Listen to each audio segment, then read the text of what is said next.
Hey everyone, how are you doing this evening? If you're watching live, I want to go ahead and say hello. This is Marin Ellis, Rev Trainer of Divine Design Fitness, and I'm excited to have you here. If you're not watching live and you're watching this as a recording, I'm still happy that you are here to gather some great information.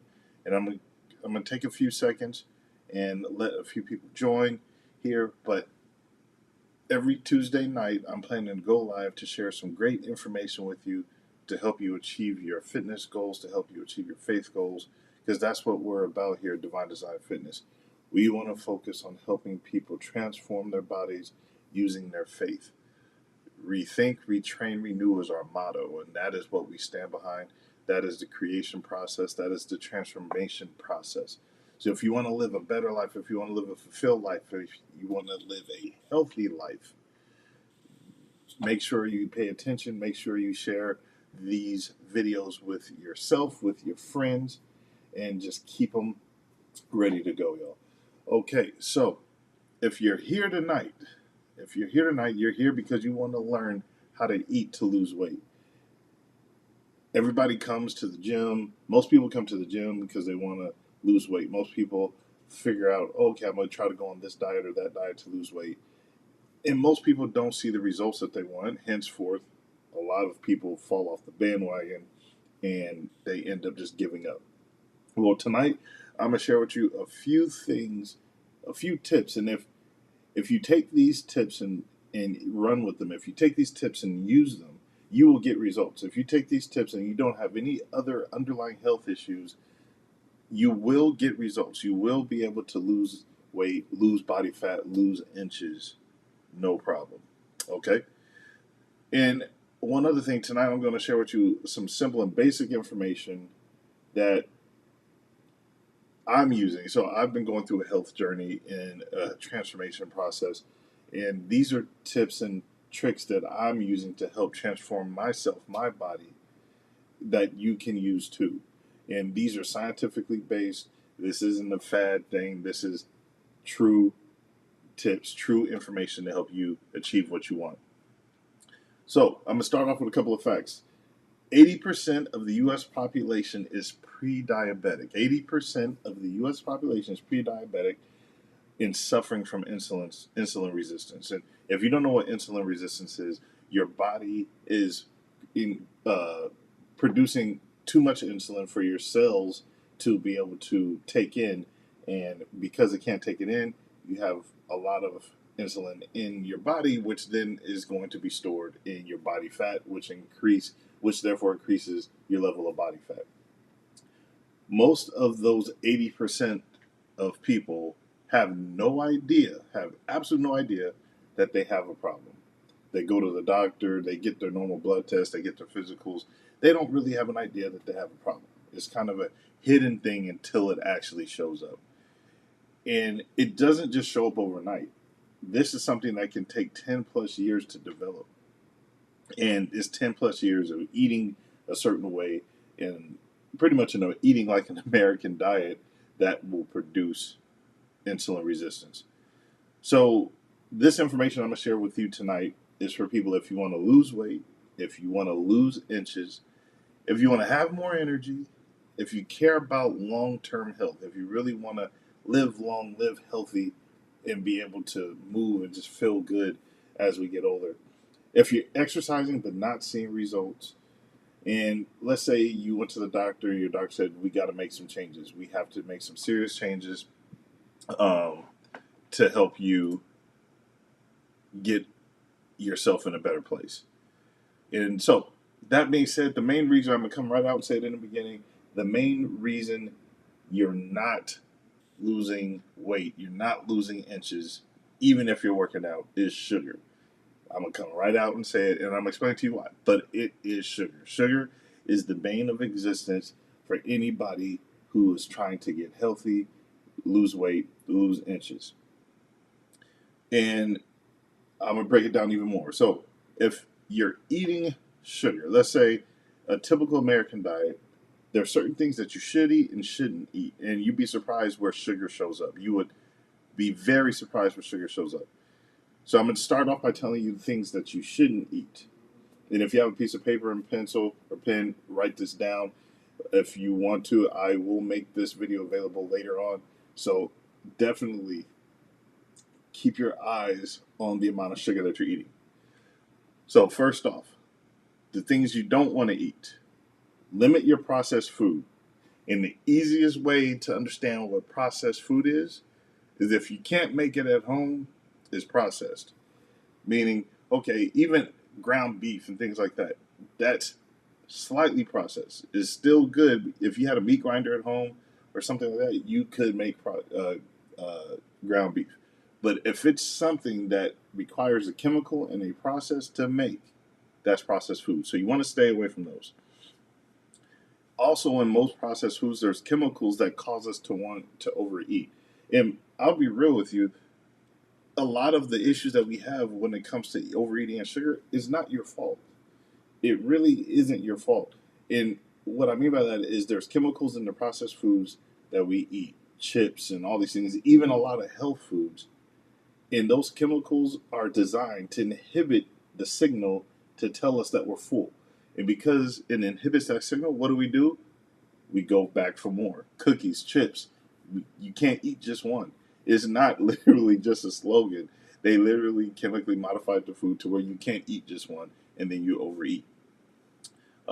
Reduce or eliminate added sugars. Make sure when you look at that label, you see, okay, there's the normal sugar, but then make sure you try to minimize or reduce or eliminate all added sugars. And I'm going to tell you why all this stuff matters. I'm going to tell you what you can eat, what you can't eat, but I'm going to tell you why. Limit fruit juices. Fruit juices are, I love juice, but fruit juices are one of the worst things you could do. Why? One, a cup of fruit juice has almost as much sugar in it as a cup of soda, or a glass of soda, or a can of soda. And the reason why fruit juice is just as bad is because when you drink a soda, you're drinking pretty much straight sugar. When you drink fruit juice, you think, oh, it's healthy. I'm drinking apple juice. I'm drinking orange juice.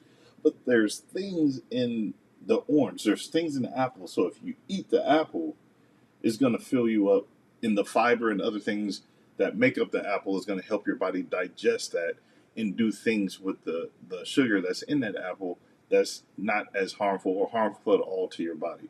But if you're going to drink the juice, you're drinking pretty much sugar and water directly from the juice. So you want to stay away from that. You're drinking your calories. So you want to eliminate that. Wheat and bread are not your friend. You know, we go through the aisle, we say, oh, I want to eat sandwiches. I'm going to eat healthy. I'm going to eat sandwiches. I'm going to get whole wheat bread. I'm not going to do white bread. Wheat and bread are not your friend. They convert into sugar. And to be honest with you, the wheat that we have in the stores now, the wheat that is mass produced, is genetically modified. And our bodies do not really have the ability to digest it the way that when hundreds of, if not thousands of years ago, that wheat we could digest. The wheat that we have now, we really cannot digest. And then the last thing I would say, and I'm trying to keep it simple, there's a whole list, but I want to keep it simple for you here tonight. Sugar free drinks and foods. Sugar free drinks and foods are sugar free because they put chemicals in it. They're ultra palatable and they put a lot of chemicals in it to make you want to drink it. So, I have clients that I've trained who say, "Hey, I'm drinking sugar-free sodas. I'm drinking sugar-free drinks. I'm eating sugar-free this, sugar-free that." You're literally might as well drink out of a test tube out of a science lab. And why I'm saying that is you're drinking chemicals that most other countries, and I'm being real here, most other countries do not even allow to be sold for human consumption. But here we have all these sugar-free foods to make it ultra palatable because people want to still taste good food, even though they don't want the sugar. So they're hip to the game. They create these chemicals that cannot be digested by the body. And if you ever put anything in your body that can't be digested, what is it going to do? It's going to make you sick, whether it's right away or over a period of time. Okay? So you want to stay away from the sugar-free drinks and foods. Now, what should you eat? We're gonna step away from the bad stuff, and What should you eat? First off, I always tell my clients protein, protein, protein. And however you get that protein, I'm not even going to be specific to the type of protein where you should get it from. You might be vegan, you might be vegetarian, you might have a normal diet and you eat meat, but focus on getting enough protein. And what is enough protein? You should think about 1 gram of protein per pound of lean body mass. So let's say I have 180 pounds of lean body mass, so that's my target, that's my goal. And there's ways to figure this out using certain scales or certain scans. But if I have 180 pounds of lean body mass, I want to make sure that I'm getting 181 grams of protein a day. And this is all also relative to working out and doing some resistance training. But protein is the key. Protein will keep you full. Protein will help your body digest carbs and sugars a little bit better. So if you are going to eat carbs, you want to make sure you eat it with some protein, and that the protein is going to help metabolize the carbs. You want to eat green leafy vegetables. A lot of the green leafy vegetables that we do eat, they are considered carbs, but they are very nutrient dense, and they're going to process in the body a little bit easier. They're going to help your body digest. They're going to keep you healthy. So make sure you get your green leafy vegetables. And then, like I said earlier, if you're going to eat carbs, if you're going to, and I'm not saying you shouldn't eat carbs, but you want to be cognizant of how many carbs you're actually eating. If you're going to eat carbs, make sure you eat it with protein.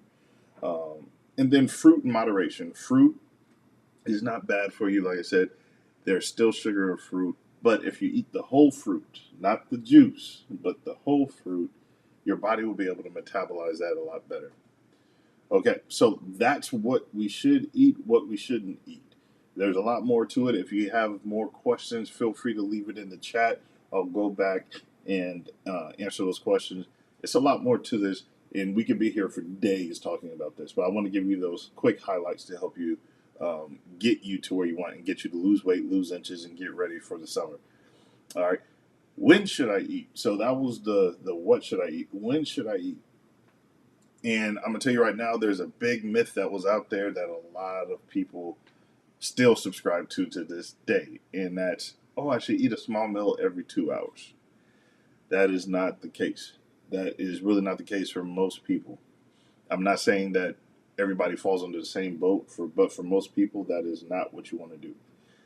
I highly suggest, and I personally subscribe to, and I have seen nothing but good results for the people that have adopted this, is intermittent fasting. I know most of you have heard this. You can start with the 16-8 diet. What that means is 16 hours of fasting. You're not eating anything in 16 hours. You can have black coffee, green tea, or water, but you cannot have anything else in that period of time of 16 hours. And yes, at least hopefully 8 of those hours you're asleep. And then the 8 is the 8-hour window of which you can eat. And then once you step into that and you get good at that, then maybe the 18-6, and that's kind of where I'm working right now as I'm doing some healing processes and everything, is the 18-6. This is an amazing place for something called autophagy. So what that does is it is when we have damaged cells in our body. Every day we have cells that die, and when you fast for at 16 hours, between 16 and on, your body starts to deconstruct or destruct those damaged cells. Damaged cells and the cells growing too fast, too many, these are things that can actually cause cancer. And there's no wonder why cancer loves a body in a chemistry when there's a lot of sugar in it. So again, 16-8 is a great way to start. 16 hours fasting, and then 8 hours eating. If you want to push it to that next level and get autophagy, you can do the 18 hours fasting, 6 hours. Now, this is where a lot of people make mistakes too. And I even did this. I would do the 16-8, but I would start eating at 12 p.m. or 1 p.m., which also means that I don't eat my last meal till about 8. I'm finishing at about 8. Well, most people go to bed at 9, 10, or 11. The other rule is that you don't want to eat 2 to 3 hours before you go to bed. So there's this new rule called early um, time, early intermittent fasting, and what it is, or early time restricted feeding.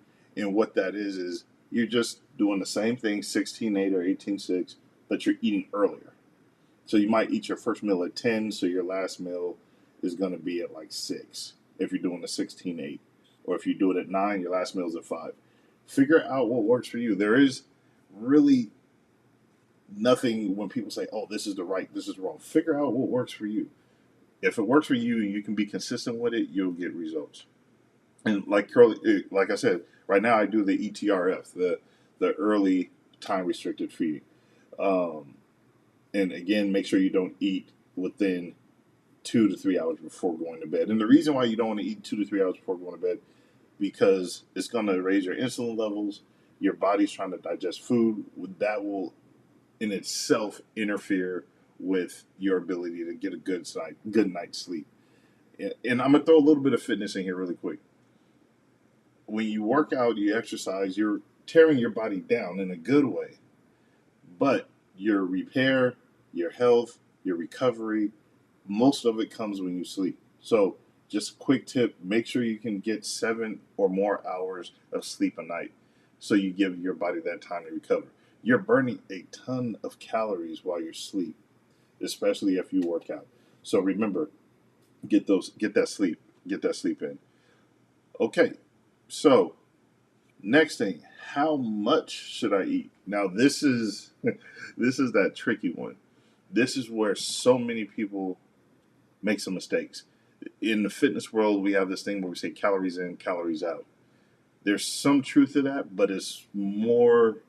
Um, there's some more facts that go with that to actually really make that work. It, it's different for every single person. In your body, in our bodies, we have this thing called BMR, your basal metabolic rate.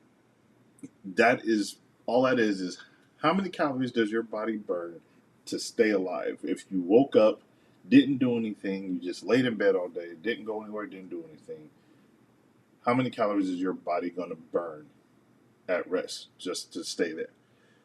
Now, if you want to lose weight, the healthy way and the safe way, you want to focus on eating less calories than that. So let's say I'm at 2,500 calories a day and I want to lose weight, I want to lose body fat. I want to eat maybe about 2,200 to 2,300 calories a day. And then if I really want to take it to the next level, I'm going to work out, and then I'll be at an even higher caloric deficit. In that way, you have less calories during the day. Therefore, your body will start to use the fuel that you ate as energy, but then will start to use hopefully fat as energy. Where people make a mistake is they consume sugar. Again, that's why I said sugar will keep you from getting the results that you want. They'll consume sugar, and when they consume that sugar, your body's immediately going to use sugar as fuel. And then if you submitted, or if you were one of the people who ate every 2 to 3 hours, you're constantly giving your body sugar and constantly making your body create insulin. And because you're doing that, your body's really never going to burn fat. Okay, so again, um, understand, and if you want to figure out how much you burn or how many calories you burn on a BMR, and you want a quick and easy way to do this, go to my website. You can visit Divine, Divine, Divine Design Fitness.com. And then on the top navigation bar, click macros calculator. And if you click that, you can enter some information and it'll give an estimate of, based off of your specific parameters, of how many calories that you burn a day. Once you have that, then you can start figuring out the next thing, which is your macros. You can start figuring out how much protein, how much healthy fats, and how many carbs you should be eating to lose or to transform. Um, and again, carbs are the least priority. Yes, they're energy, but if you're not really working out a lot, um, that's the least on my suggested list of priorities. You want to have healthy fats and you want to have your protein, and then the rest of your caloric intake for that day will be made up of carbs. So again, visit divinedesignfitness.com. On the upper right hand side, click macro calculator, and there you'll be able to put in the information and find out exactly what your basal metabolic rate is, how many calories you burn in a day doing nothing. Excuse me. And then also it'll give you a suggested range of your proteins, your fats, and your carbs. Um, and then last but not least, why should I eat like this? Why, you might think, why should I take my time and really figure this out? Society, the American society, I have various theories, but we make so much money off of people being sick. We make so much money off of convenience. And most of the time, I get it, we don't have a lot of time on our hands. But when something is very convenient, it's probably not going to be good for you. Anything that you can eat, food you can eat, fast food or anything like that, 9 times out of 10, it's not going to be convenient. So this is where planning comes in. You should eat like this, but one of the ways to do this and so you can get the results that you want is to properly plan. Do meal prep. Take time on the weekends, on a Sunday. Figure out, okay, I know how many calories I'm supposed to have.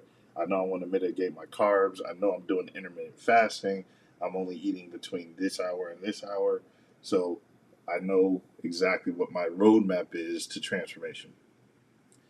But the main reason why you want to eat like this is you want to reduce insulin levels to allow your body to begin burning fat as fuel instead of always relying on sugar. What happens is, you remember earlier I said that whole theory of eating every 2 to 3 hours, a small meal every 2 to 3 hours. The reason why that doesn't work is every time I ingest food, drink, anytime I ingest a calorie, my insulin levels shoots up. And as my insulin level shoots up again, you're no longer burning fat in that state. Just to keep it as simple as possible, you're no longer burning fat when your insulin level's up. So if I told you to eat every 2 to 3 hours, it goes up, then it comes down once it's digested. It goes up, comes down. So throughout the day, your insulin levels just keep spiking. And then as they keep spiking, your body is just producing more and more insulin. And your body should not have to do that. It should not have to keep doing this over and over again. And eventually, insulin resistance is going to happen. And why? Because as your body continues to produce insulin, you keep eating is going to keep doing it. Your body is like, I can't take anymore. I don't want any more. And then your body is going to not ingest or digest that food the way that you wanted to help you receive or get the goals that you want. So you want to keep that insulin level nice and low during your fasting period. Once you eat, it'll go up. That's not a bad thing because it's supposed to do that. But you don't want to keep it going up and down. You want to keep it evenly up. So you're eating through that 6 to 8 hour window, and then it goes down. Studies also show, like I said earlier, that cancer cells thrive in a body that has high sugar levels. And so nobody wants to deal with that. Cancer is one of the leading causes of death, and it's something that is hit close to home in my family and my life, and it might have hit close to home for you. So eating like this and reducing the amount of sugar and chemicals you put in your body is definitely going to help you um, reduce those risks. Um, and then if you want to have more energy, you want to have more focus throughout the day, this is definitely one of the ways that I would start focusing on nutrition and food to have better focus and better energy. And then you will see better fat loss results. And to be honest with you, with less work. A lot of people just don't want to work out as hard as they need to, and you cannot outwork a bad diet. You cannot outwork a bad diet. And so many people will sit there and say, "Hey, you know what? Sorry, guys, my dog is going crazy. You know what? I had that Snickers bar, or I had those pancakes, or I had this or that." And I'm not saying you can't have any of that, but you can't outwork consistently eating bad and consistently putting your body in that level of sugar and insulin. Here's a perfect example. If a person is sitting there and they're constantly, they need, let's say they are a type 1 diabetic or a type 2 diabetic that got to the point where they needed insulin, they're going to gain weight no matter how many calories that they decrease or that they don't eat, or however many, how much exercise, they're going to gain weight because your body cannot burn fat with that level of insulin in its system. So again, make sure that you're doing intermittent fasting. If I could take the top three things to take away: intermittent fast, either 16-8 or 18-6. Make sure you know how many calories you're supposed to eat, your basal metabolic rate. Understand how many of those calories should be carbs. If you really want to make sure that you are not putting in digesting too much sugar, understand how much should be carbs. Track your meals. Use a free app like MyFitnessPal. That'll help you through the process of understanding what it is. And I'm not saying you have to track your meals all day, every day for the rest of your life, but once you have an idea of what it looks like to eat, what you need to eat, you'll be fine. You'll have a good understanding. And then also remember, go to the website, check it out, divinedesignfitness.com, because there you will be able to figure out what your basal metabolic rate is. And then try to stop eating processed foods and juices. If you can't make it at home, you probably shouldn't be eating it. Focus on your proteins, carbs, fats. If you're going to the grocery store, good rule of thumb is if it's on the perimeter of the store, it's pretty much okay. Once you start getting in the aisles and it's something that's sitting on the shelf and won't expire, you want to stay away from it. Lots of chemicals, lots of things that you do not want to put in your body. Definitely stay away from fast foods. But if you can really focus on the insulin, if you can focus on the insulin, and I also suggest next time you go to the doctor and you get a physical, check to see what your A1C is. The A1C is going to give you a number, and that number is going to show you an average of the last 3 months of where your sugar levels are. And a lot of people don't understand those numbers or don't know those numbers. And when you get them, you might be in the pre-diabetic range too. If you're not, that is awesome, but you still want to make sure that you still eat a healthier diet or healthier type of nutrition, because again, it takes 10 plus years for you to be able to get to where your pre-diabetic or your A1C number is too high. Okay, so again, I just want to help you guys get results. And if you can make some of these minor changes, I'm telling you, you will start to lose body fat, especially visceral body fat. I will just throw this in here. There's a difference between subcutaneous body fat and visceral. Visceral body fat is the fat that's actually interwrapped and weaved around your organs. And this is associated with a higher risk of cancer, diabetes, and all kinds of stuff that you don't want. And there's lots of people out there who might assume that they're skinny but have visceral fat. There's lots of people out there who are overweight, have high levels of visceral body fat. There's no way to really burn one more than the other. You just want to be in a situation where you're either exercising and including your diet to make sure you're trying to burn as much fat as possible. You cannot burn fat in a diet in an environment where there's a lot of insulin in the system. So that's what this is all about. We want to reduce our sugars, and we want to manage how much time we have insulin in our body throughout the day, so we can have our body heal and we can have our body transform. We can burn fat, we can lose inches, and we can get in those. You can get in those dresses, ladies, guys. We can get in those suits. We can get in those t-shirts, and get ready for the summer. All right. So if you do that, let me know. Leave a comment below. If you have any more questions, let me know. Leave a comment below. Share this with some of your friends. Share this with your family. Because I know you love your friends. I know you love your family. And you want to be able to share as much time as possible with them. And my purpose is to help get the kingdom of God back in shape. And you know how we like to do. After Sunday, we'll go get the fried chicken, the cornbread, the Kool-Aid. I'm telling you, we have a cocktail sitting there right in front of us to keep us from getting healthy and in shape. And I want to just help you, get you motivated to make these changes. Now, there's the fitness part, and I'm going to always tell you this. your body, weight loss is made in the kitchen. The way you look when the weight is off is made in the gym, is made in the weight room, is made in your living room doing exercises. So if you need help with either one of those, definitely reach out to me. Reach out to us at Divine Design Fitness. Visit our new website, divinedesignfitness.com, if you have any information. And we're always putting information up there on the blogs as well. All right. Well, I'm going to let you go. Thank you for spending some time with us. You guys have a blessed evening.